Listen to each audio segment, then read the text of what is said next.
Selamat pagi, salam, assalamualaikum warahmatullahi wabarakatuh. Salam sejahtera bagi kita semua. Om Swastiastu, Namo Buddhaya, salam kebajikan.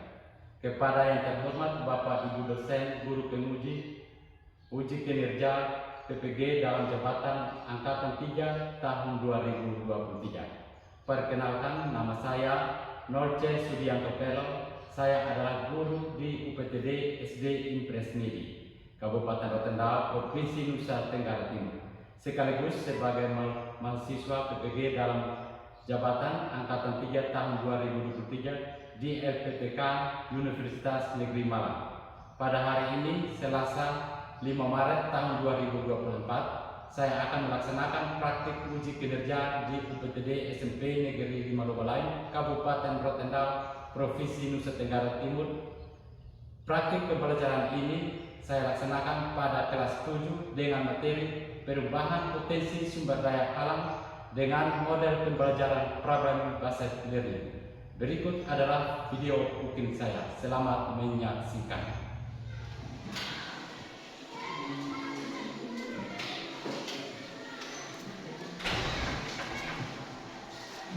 Siap.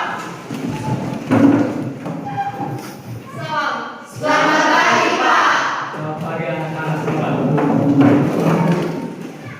Baik, sebelum kita mulai akan pembelajaran kita pada hari ini, Pak minta satu orang peserta didik untuk memimpin kita dalam doa. Yang bertugas Pak, persilakan.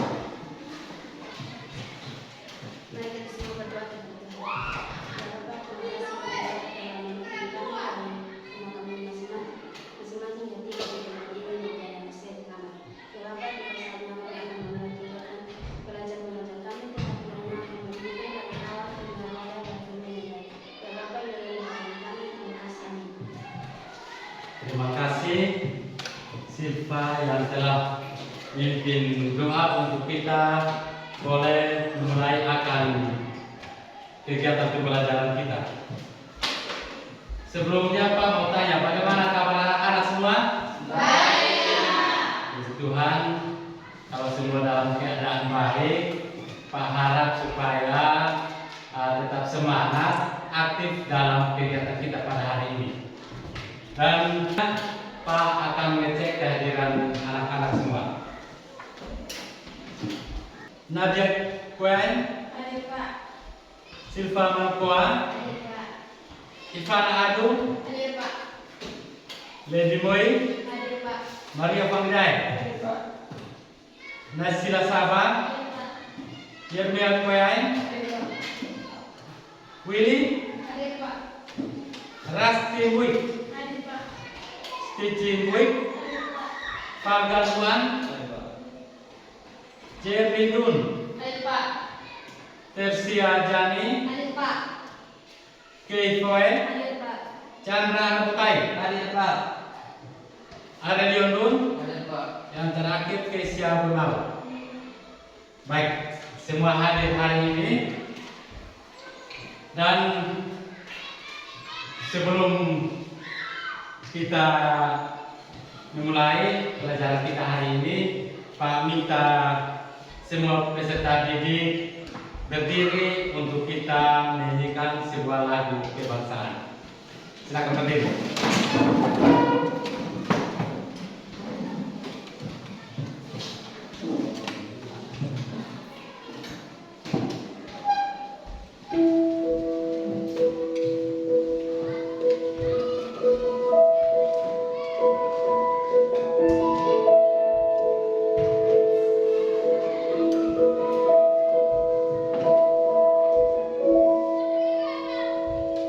Indonesia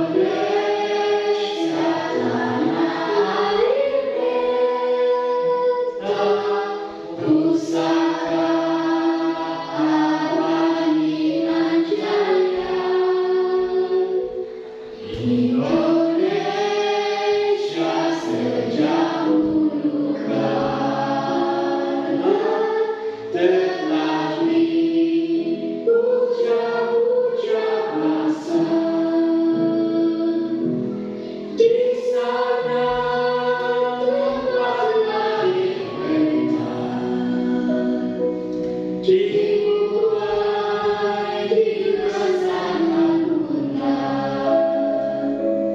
tempat berlindung bila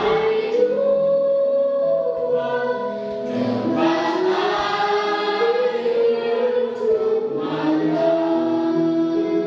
Tepuk tangan dulu.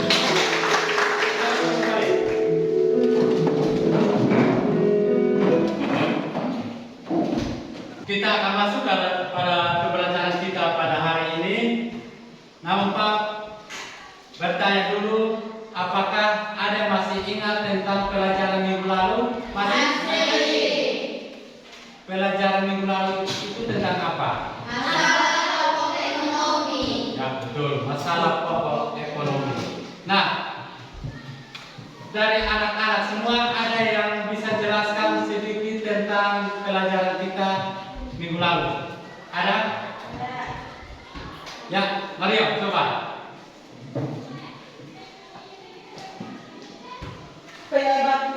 Penyebab adanya masalah pokok ekonomi adalah kesepakatan yang dicapai antara kebutuhan manusia yang tidak terbatas dan sumber daya alam yang terbatas. Ya, masalah pokok ekonomi. Masalah kebutuhan manusia yang tidak terbatas. Ada yang lain lagi? Ya, silakan.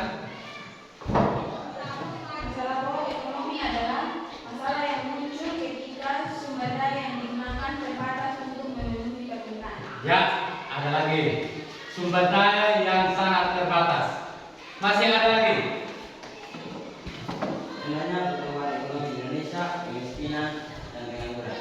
Ya, faktor-faktor tentang masalah pokok, yaitu adanya pengangguran. Ada yang lain lagi? Ya, kesenjangan penghasilan, betul.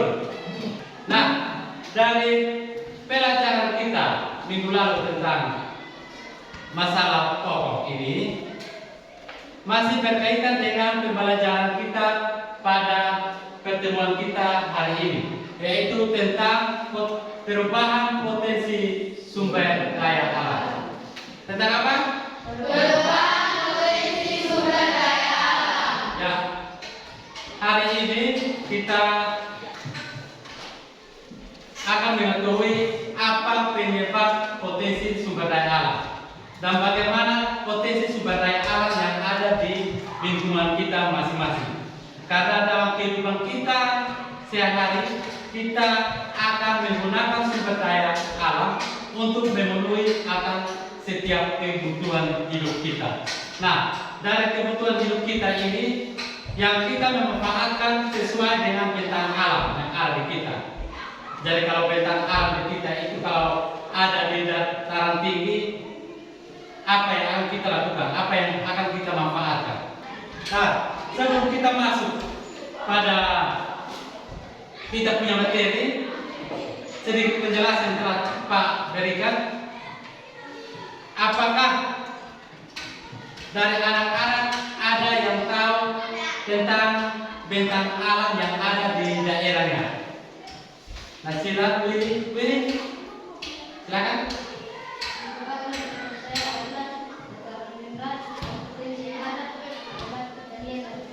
Masih ada yang lain? Nah, silakan.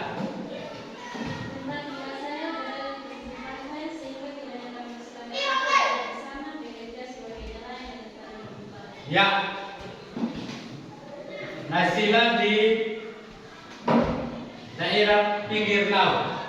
Artinya bahwa yang jelas bahwa yang di pinggir laut itu pekerjaan utamanya adalah nelayan dan petani rumput laut. Nah, dari dua teman yang sudah menjelaskan akan tentang alam yang ada di tempatnya, kita sudah menemukan dua perbedaan, yaitu dataran rendah dan daerah pinggir laut. Nah, dari dua hal tersebut, maka kita sudah mengetahui bahwa bagaimana bentang alam dapat mempengaruhi akan setiap mata pencaharian masyarakat yang ada di Indonesia. Anak-anak semua, silakan simak video yang ada di layak. Di video ini kita akan belajar materi tema 3, yaitu potensi ekonomi lingkungan. Perhatikan gambar di atas. Lumbung padi merupakan tempat yang digunakan untuk menyimpan dan mengeringkan padi yang telah dipanen. Dengan potensi alamnya, terutama dalam bidang pertanian, Indonesia dikenal sebagai salah satu lumbung padi di Asia Tenggara. Tidak hanya dalam bidang pertanian, potensi alam yang dimiliki Indonesia beragam sesuai dengan keadaan bentang alam. Potensi alam yang berbeda menyebabkan perbedaan aktivitas manusia. Salah satu aktivitas manusia dalam kehidupan sehari-hari adalah melakukan kegiatan ekonomi. Masyarakat yang tinggal di dataran tinggi lebih banyak melakukan kegiatan bercocok tanam serta menghasilkan sayuran dan buah-buahan. Masyarakat yang tinggal di daerah dataran rendah lebih banyak bekerja di kantor atau perusahaan karena pusat perdagangan biasanya berada di dataran rendah atau perkotaan. Dan masyarakat yang tinggal di pesisir lebih banyak bekerja sebagai nelayan atau melakukan budidaya hasil laut. Dan masyarakat yang tinggal di pesisir pantai. Pada tema ini akan dijelaskan mengenai potensi sumber daya alam yang berbeda akan menyebabkan perbedaan kegiatan ekonomi masyarakat sekitar. A. Perubahan potensi sumber daya alam. 1. Potensi sumber daya alam di Indonesia. Sumber daya alam merupakan segala sesuatu yang terdapat di permukaan bumi serta dapat dimanfaatkan oleh manusia untuk memenuhi kebutuhan hidupnya. Berdasarkan kelestariannya, sumber daya alam dapat dibedakan menjadi 2, yaitu sumber daya alam yang diperbarui dan sumber daya alam yang tidak dapat diperbarui. Sumber daya alam yang dapat diperbarui misalnya tanah, air, dan hutan. Sedangkan sumber daya yang tidak dapat diperbarui misalnya gas, minyak bumi, timah, dan batu bara.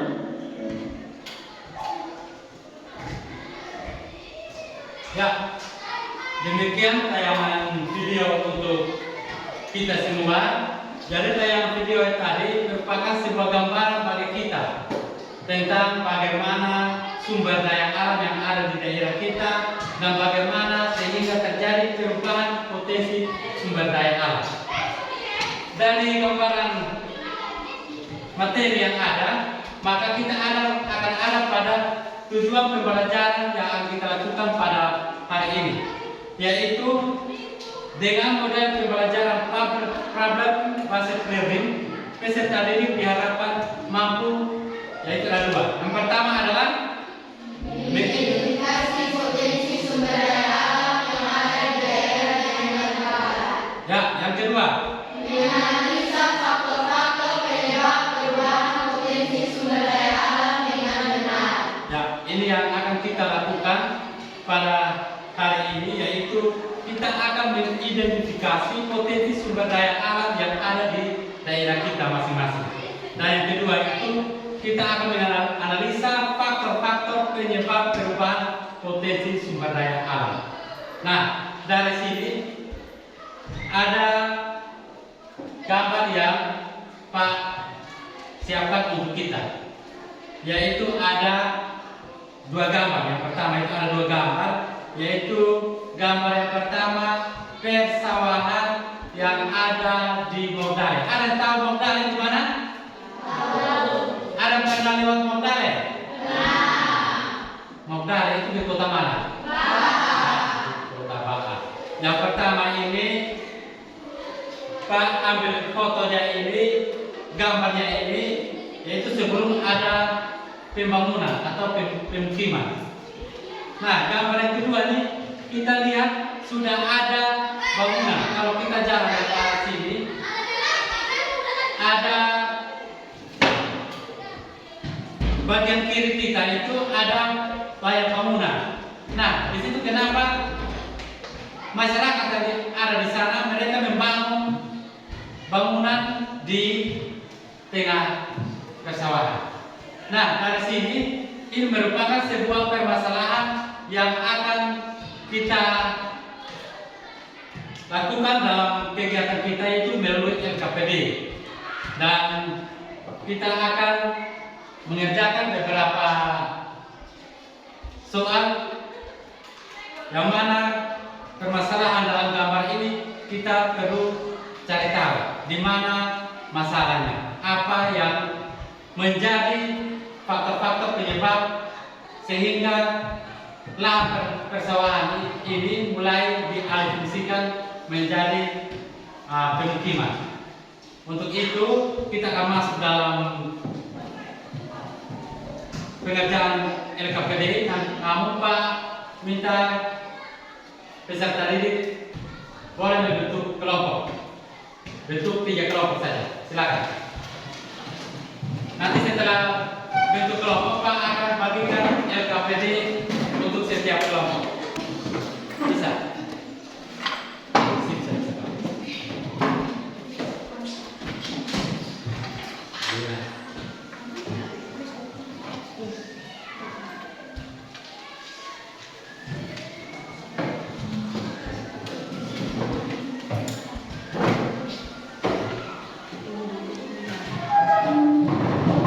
Semua sudah siap ya?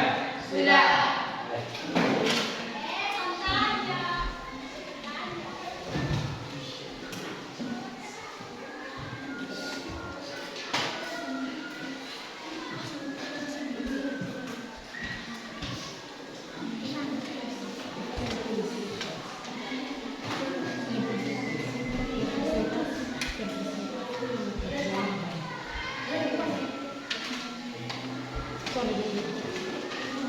Silakan perhatikan LKPD yang ada.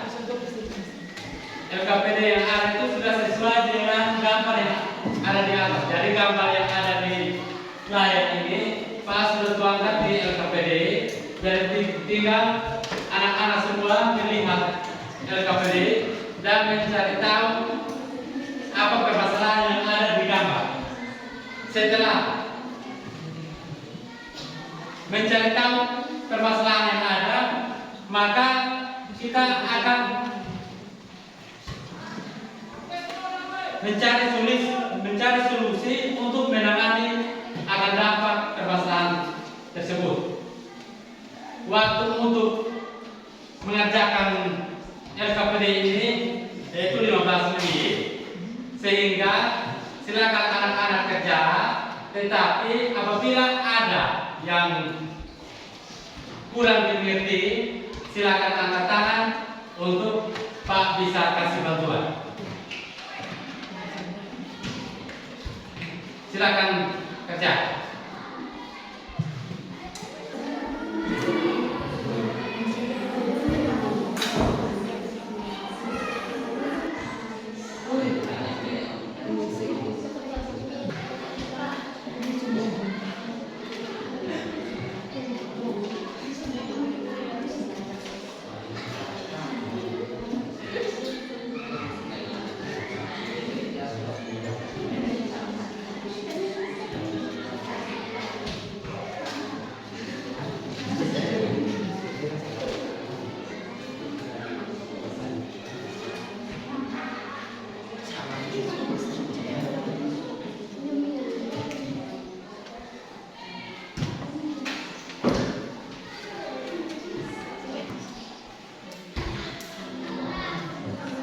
Silakan bersiap untuk presentasi di depan.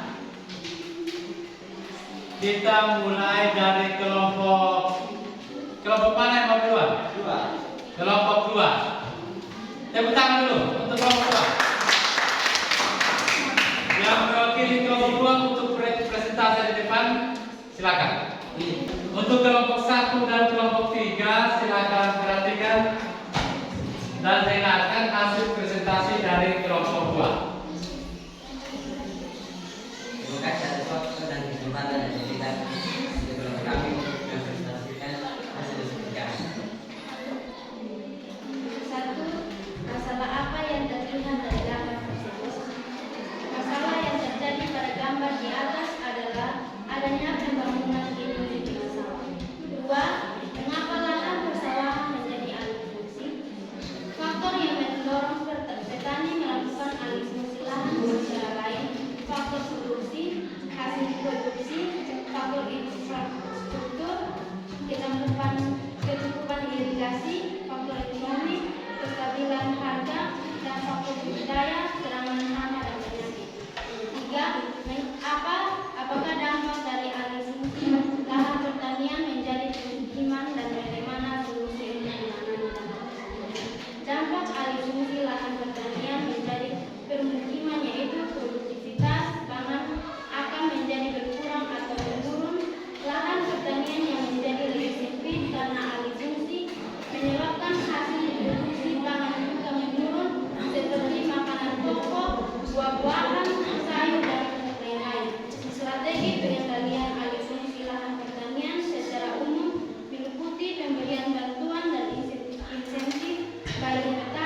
demikian hasil diskusi kami. Apakah ada kelompok yang mau bertanya?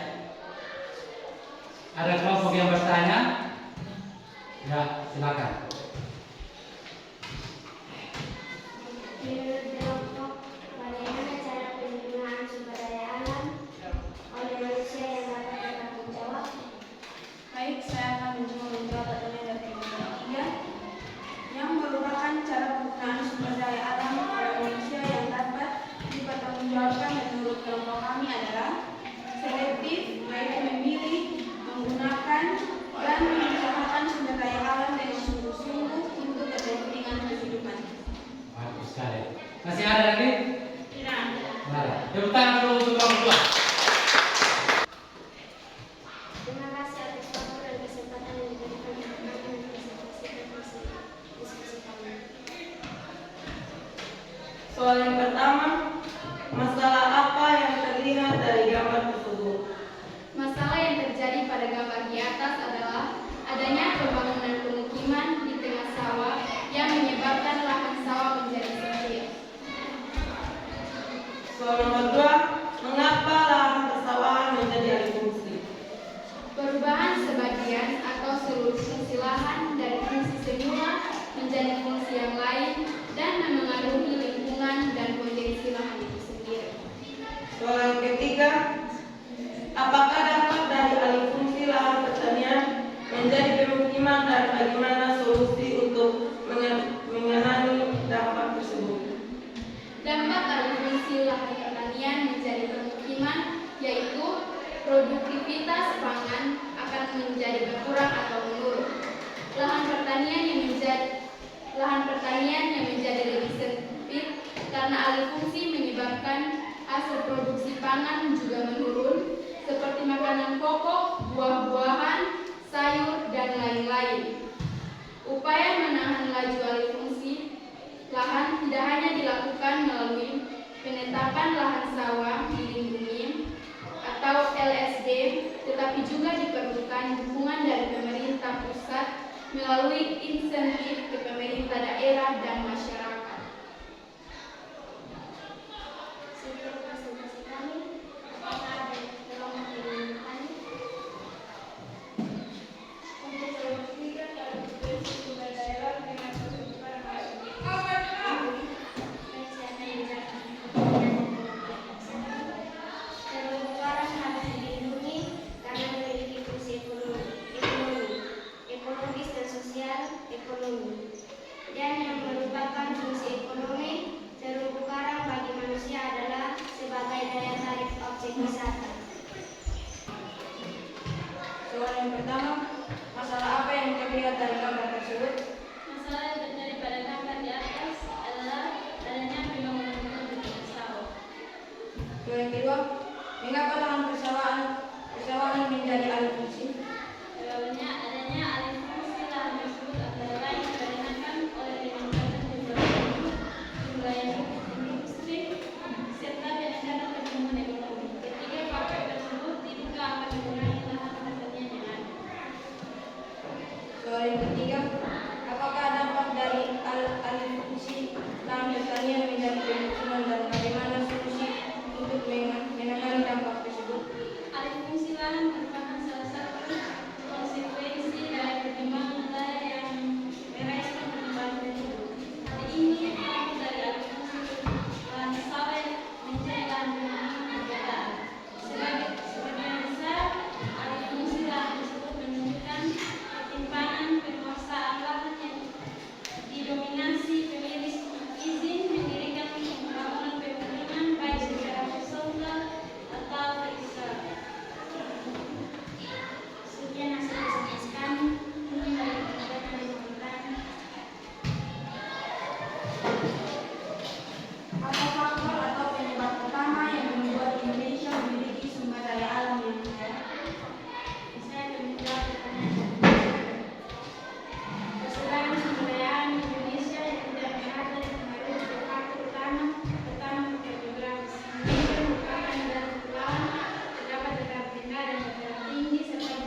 Ya, tepuk tangan dulu.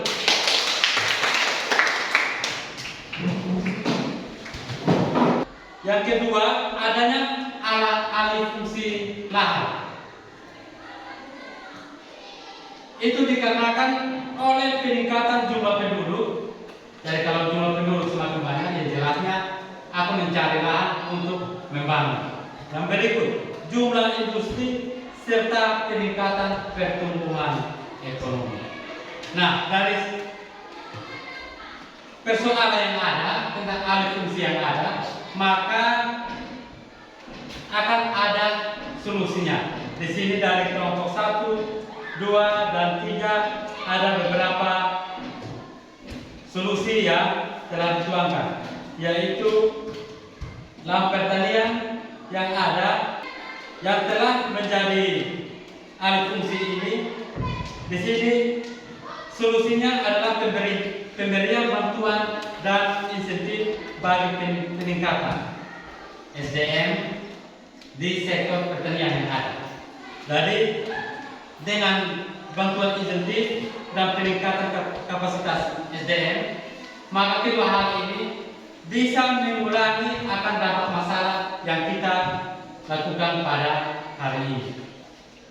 Nah, di sini ada beberapa gambar yang terlihat bahwa sumber daya alam merupakan segala sesuatu yang berasal dari alam dan bisa dimanfaatkan dengan baik oleh manusia untuk keberlangsungan hidupnya.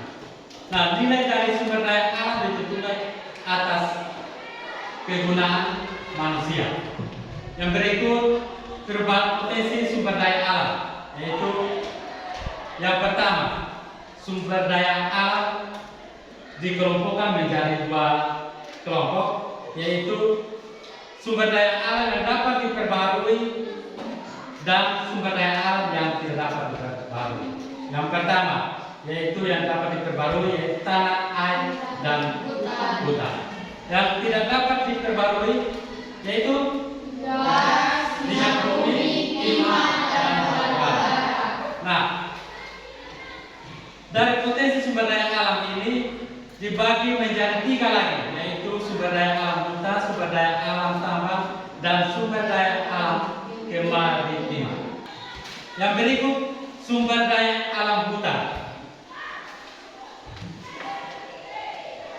Hutan ini dibagi menjadi beberapa bagian lagi. Yang pertama, hutan konservasi adalah kawasan hutan dengan ciri khas tertentu yang mempunyai fungsi pokok pengawetan, keanekaragaman, lingkungan, dan satwa serta ekosistem.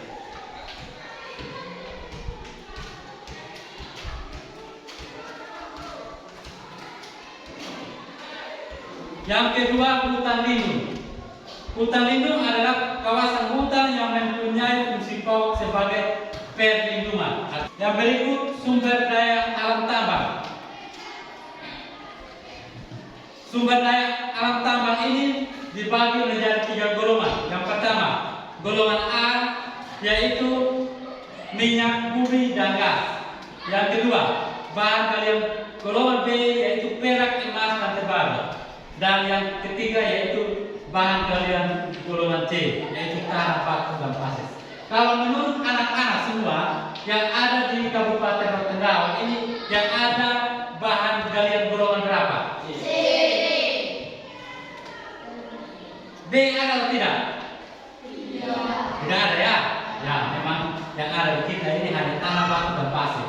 Kalau emas, tembaga, minyak bumi memang tidak ada di kita. Sebab perubahan potensi sumber daya alam. Kekayaan sumber daya alam yang dimiliki Indonesia menjadi daya dukung lingkungan terhadap kepentingan manusia. Namun seiring dengan perkembangan waktu, potensi sumber daya alam tersebut mengalami perubahan. Ada pun faktor-faktor yang menyebabkan perubahan, yaitu yang pertama, eksploitasi sumber daya alam yang berlebihan. Pak sudah sempat jelaskan. Yang kedua, pertambahan jumlah penduduk yang sangat besar. Dan yang ketiga itu pencemaran lingkungan. Nah, demikian materi pembelajaran kita hari ini. Ada sedikit Sudah? Kalau begitu Pak minta kesimpulan dari anak-anak. Kalau tidak sudah mengerti. Siapa yang bisa menyimpulkan sedikit tentang materi kita hari ini? Perubahan potensi sumber daya alam. Ada yang bisa? Satu jam. Bagus, setiap kelompok mewakili. Dari Rio, silakan Rio. Pengelolaan sumber daya alam bijaksana. 1. Memanfaatkan sumber daya alam sesuai dengan kebutuhan. 2. Memanfaatkan sebagai penyimpanan ekosistem. 3. Pengelolaan tidak menimbulkan kerugian lingkungan. 4. Tidak melakukan eksploitasi sumber daya alam. 5. Tidak melakukan eksploitasi radio. Tepuk tangan dulu. Bagus. Dari kelompok 2 ada juga. Ya, silakan. Perubahan potensi sumber daya alam disebabkan oleh 2 faktor, yaitu faktor alam dan faktor manusia. Ya, betul. Salah satu contoh faktor alam adalah bencana alam seperti banjir, tanah longsor, gempa bumi, gunung meletus, tsunami, dan lainnya. Faktor manusia merupakan perubahan potensi sumber daya alam yang berasal dari kebutuhan, perbuatan, dan tindakan manusia. Tepuk tangan. Masih ada lagi? Pada alam. 1. Tidak membuang sampah sembarangan di sungai. 2. Menanam kembali hutan yang gundul atau reboisasi di tanah yang harus ditanami kembali. 3. Tidak membuang musnah pabrik di laut. 4. Melakukan terasering. Ya, tepuk tangan. Nah, dari pihak teman yang telah menyampaikan kesimpulan materi yang ada, itu ada yang faktor-faktor penyebab perubahan, ada yang memberikan solusi penyebab dari perubahan potensi sumber daya alam yang ada. Apa semua mengerti dengan pembelajaran hari ini? Mengerti? Iya. Yang berikut lagi.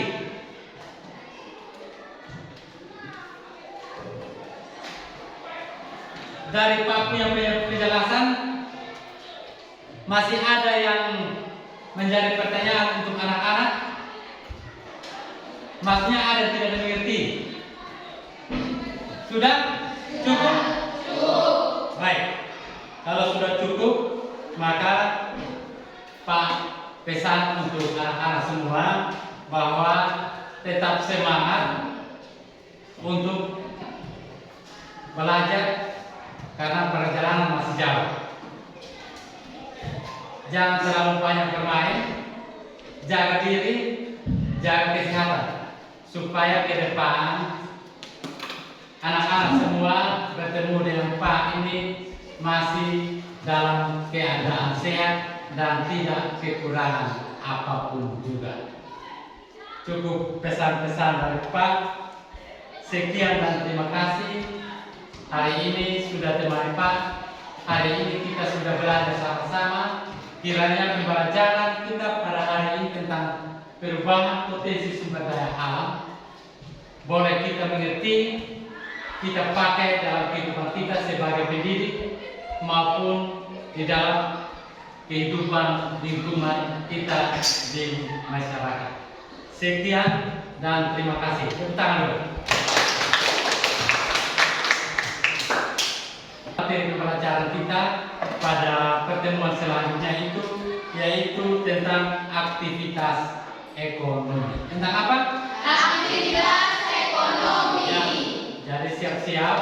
Boleh dari sekarang anak-anak mencari literatur, bahan-bahan, materi-materi tentang aktivitas ekonomi supaya ketika kita ketemu kembali dalam pembelajaran itu sudah ada gambaran materi aktivitas ekonomi. Baik, sekian dan terima kasih. Kita akan menutup akan kegiatan kita. Tadi kita sudah membuka dengan doa. Untuk itu kita akan menutupnya dengan doa. Jadi siapa yang bertugas untuk berdoa, Pak, silakan.